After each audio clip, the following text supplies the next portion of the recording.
Hey everyone, it's Coach Mo here for another one of our Substack lives. Tonight, I'm going to talk about why they're promoting who they're promoting and why isn't it you? I hate that. I really do.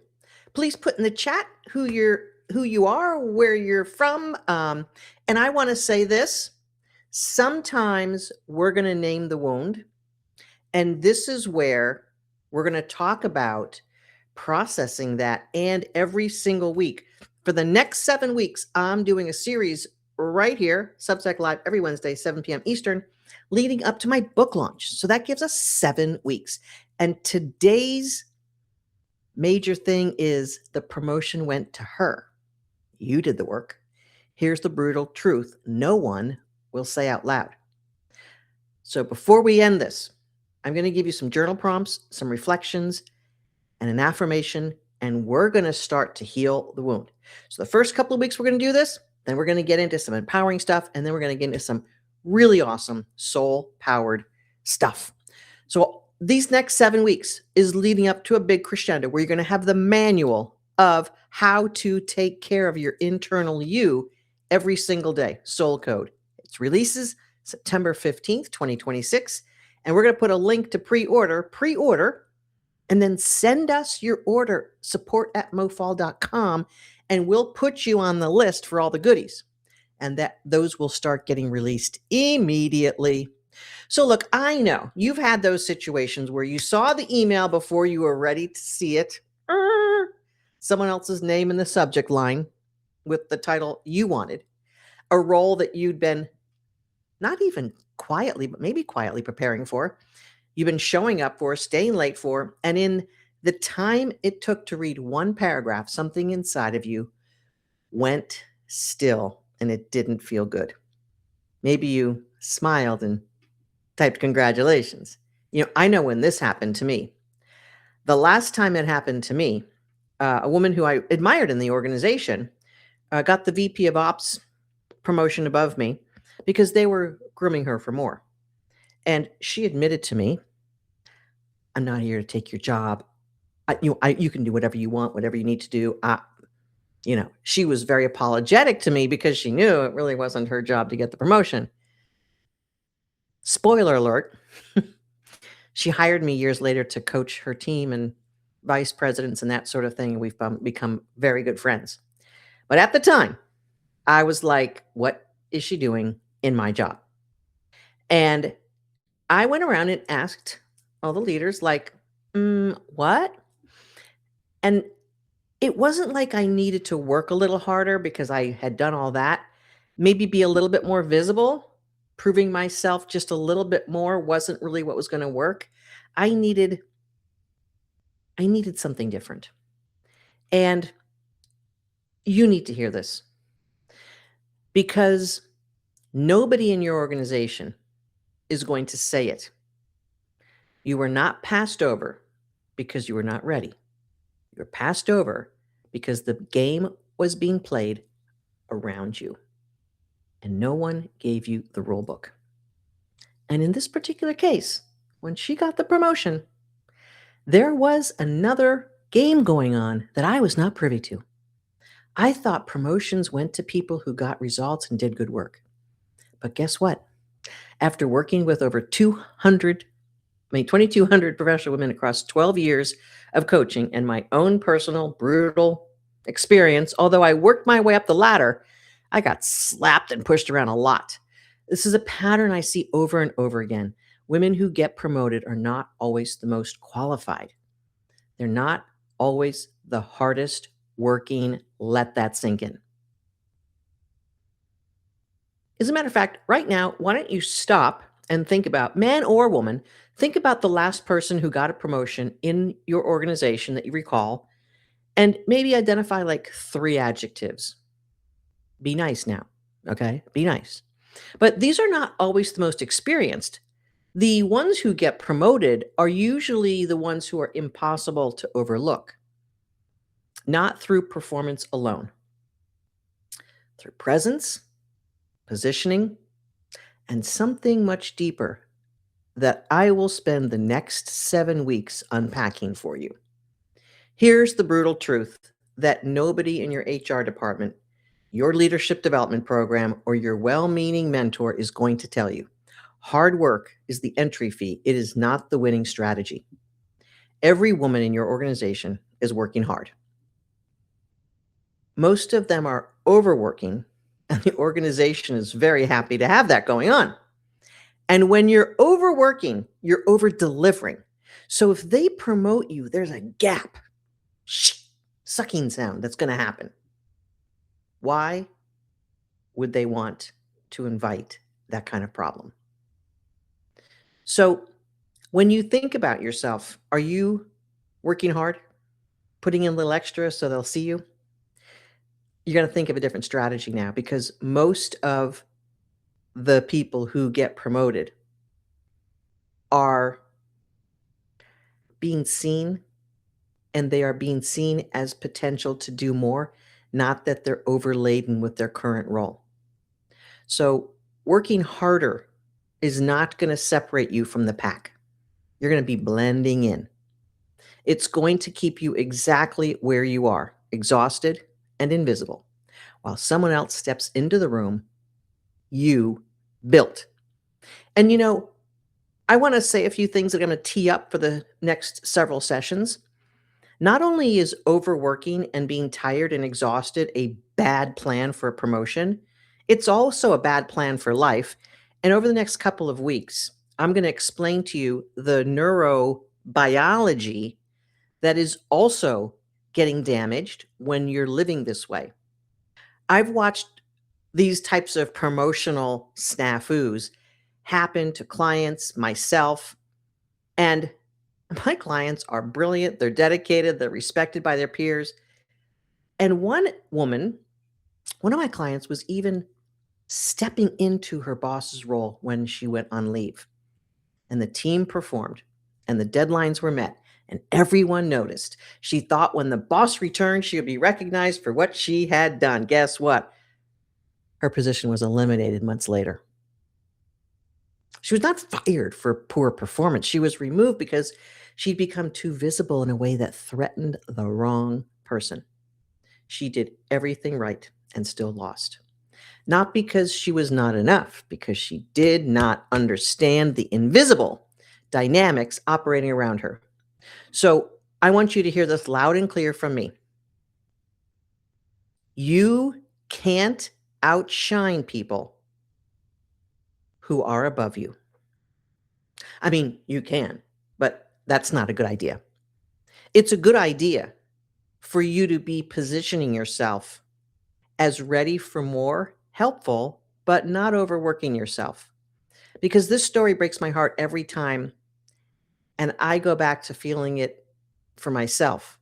It's not unique, and I hear versions of this every week. So here's what's really going on. And after 12 years, a C-suite career of my own, my breast cancer diagnosis, that forced me to stop and look at everything that I had been doing and why.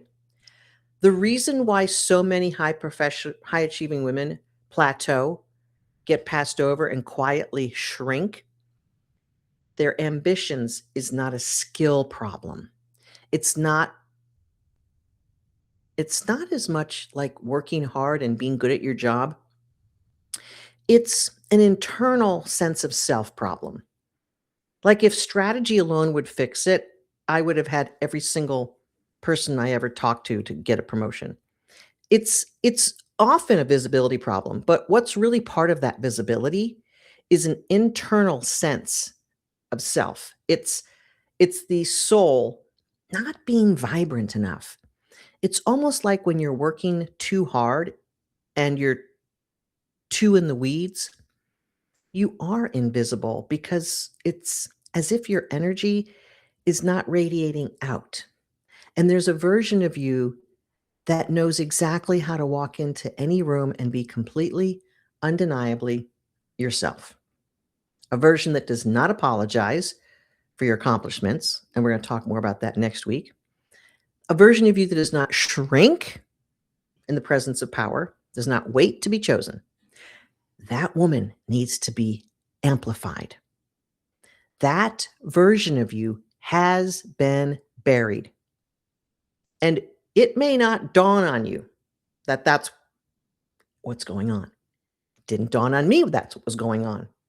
I thought I was doing everything right. And there's a thing as a coach, one of the main reasons why people come to coaching is because we all have blind spots. I hired my first coach in 2000, and this particular situation that I'm talking about happened in 2010. 10 years after getting coached. Now, admittedly, coaching has come a long way.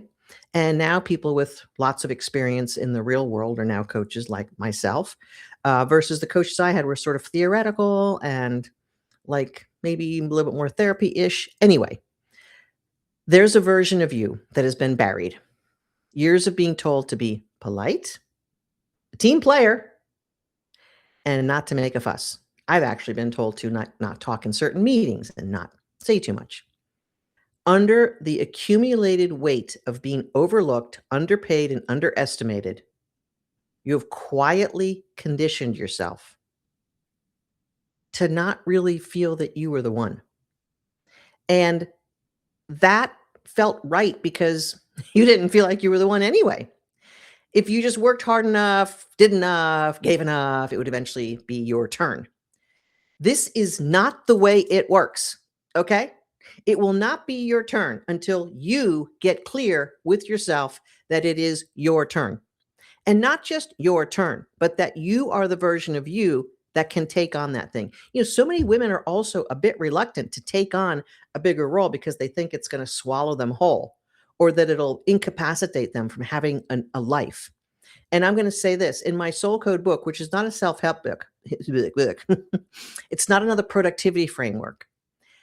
I have helped people design and navigate their careers, their leadership presence, their executive presence by being more powerful inside. It's that internal identity. And this is the manual of 12 years of real coaching with real women distilled into something you can actually use. I'm going to give you some of those things in just a few minutes. Each chapter of my book, Soul Code, and I don't have a copy right here. Is going to be something you can actually use. A recipe, tried, tested, proven, with hundreds of women just like you. And you'll discover that there are 3 Soul Code principles that change how you see ambition and yourself. There's a decision-making framework that cuts through confusion and politics, how to identify what the patriarchal system taught you to hide and reclaim.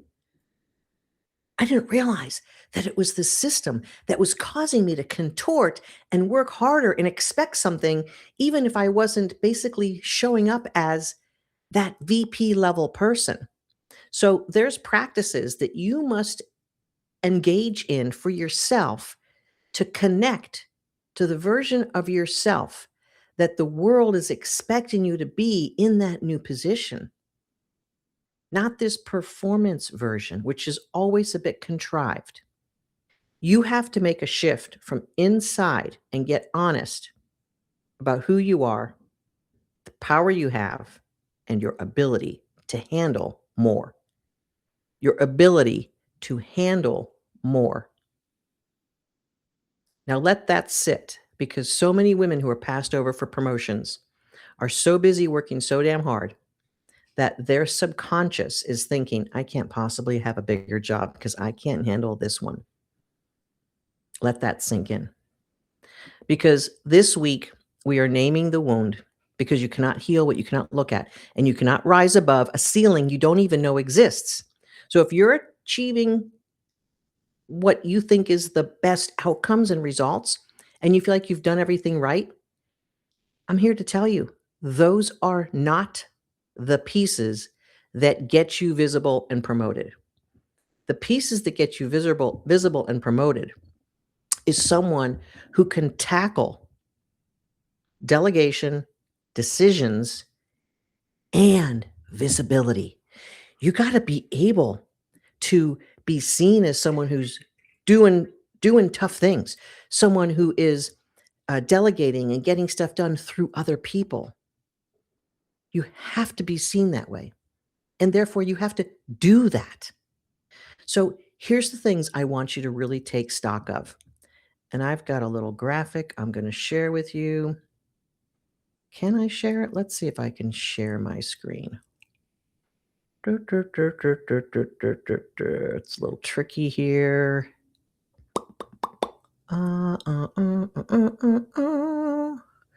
Too many screens open, Mo. Let's see. What do I got? What do I got? Oh, window. Here we go. Here we go. Here we go. Let's see if this will do it. Can you see this? No. Let's try this again. Share screen is here. Got it. Got it. Got it. Got it. Let me just click through and make sure I get the right one. Anyway, I'm going to give you a journal prompt. I'm going to give you some reflections, some work.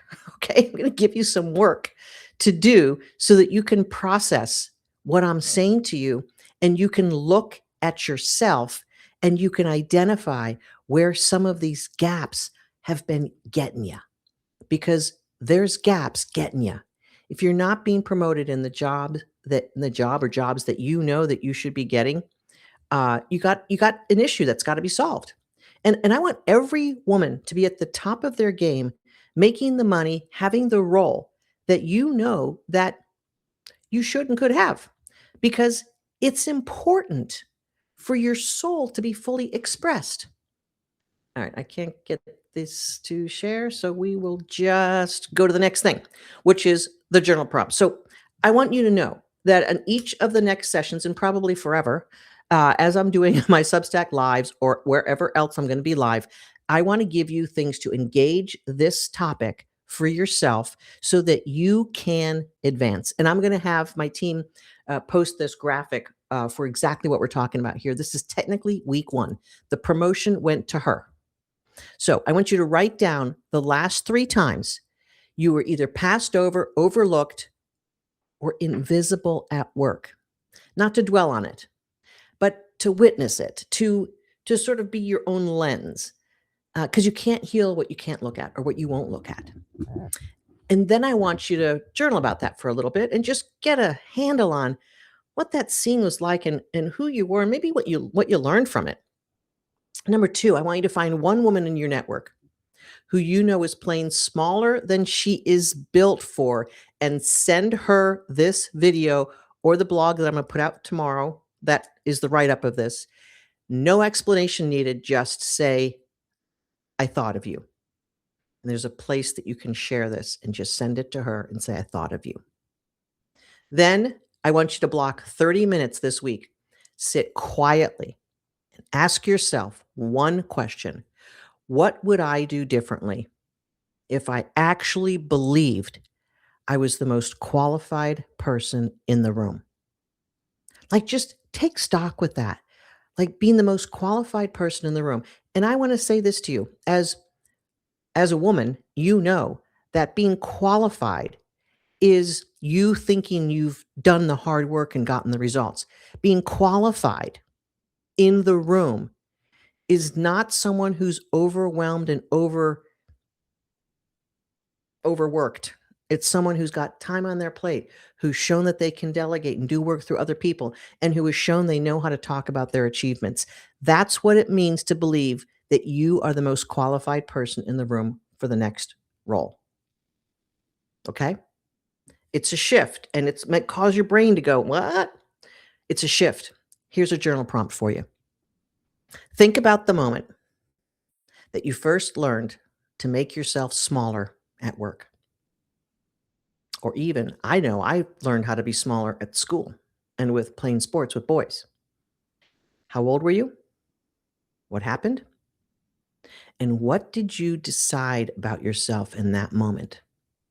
And are you still clinging from that today? I'll tell you this. I knew from a young age that being a woman, a girl, was a disadvantage in the world. There were things I couldn't do. And I continued to buy into that, especially as I was being passed over, as someone else was getting the great assignment. Although I got plenty of assignments to do the dirty work. Trust me. I thought, okay, I'm going to do that. That'll get me a promotion. I want you to understand, appreciate how much some of our deep conditioning uh, affects us, and we don't even realize it because it's so normal for us. So this is going to be some gritty thinking through. This is going to be some gritty processing. And then here's your affirmation. You ready? And again, we'll post this below, so we'll get you informed. I am not waiting to be chosen. Go ahead and write that down right now. I am not waiting to be chosen. I am choosing myself right now, exactly as I am. Because one of the gotcha things about this, and I want to make sure that when you leave this session with me this evening, that you are not down on yourself or thinking that you're the one who's wrong. If you're in one of my advanced executive leadership programs, you'll have heard me say, you are not wrong here.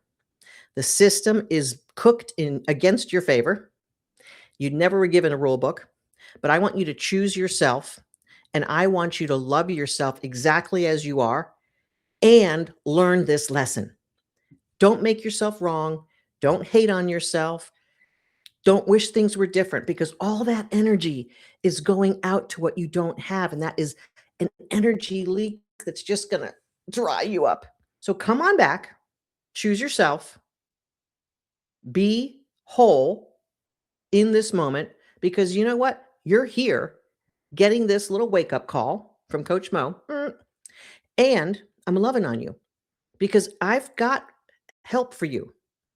And most of it involves not working so damn hard and not thinking that you have to prove yourself all the time. And this is a big thing with women I coach all the time. It's a big thing for me. When I sat on that couch after my breast cancer, I was like, I've been working so damn hard. I was so exhausted. Well, of course, I'd also run a marathon 10 days before my double mastectomy surgery. But, you know, that's just me being an overachiever. I had a commitment with my younger sister to do that. So I said, the breast cancer surgery will wait. We're running that marathon, damn it. So choose yourself now. Be whole within yourself. Be perfectly lovely and loving yourself exactly where you are. And do the reflections that I mentioned. Do those reflections so that you can get really clear on what wound needs to be healed, so that you can be whole, so that you can learn how to properly get visible and brag about yourself, so that you can delegate things and not feel over control freak. I've got to control every piece. No, Paul, this is how I want you to do this. This is what you're going to do. And I need you to report to me by Friday what the status is. Clear communication, asking others to do their job, frees you up. And when you're talking to your boss, you're going to say things like XYZ project. On Friday, I'm going to have a status update from Paul because he's on it and I've asked him to do it. He's the best one on my team. And boss, I'll let you know by Friday where we are with that. Our goal obviously is to stay on track on budget.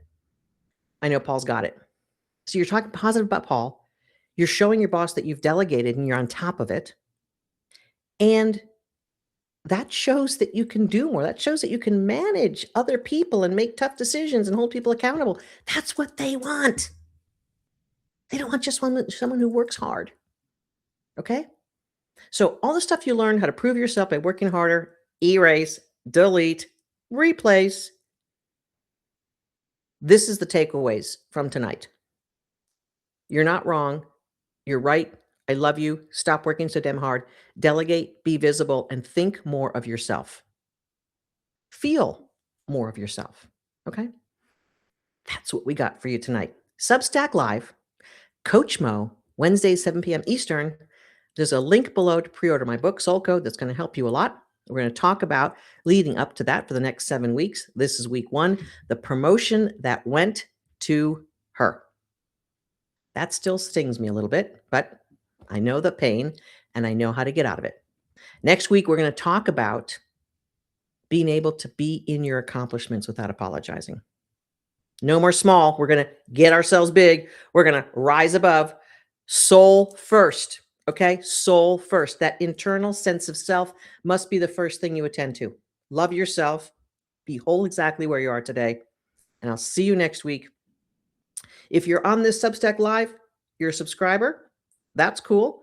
We're going to email you a few videos and the graphic for tonight. So stay on the lookout for that.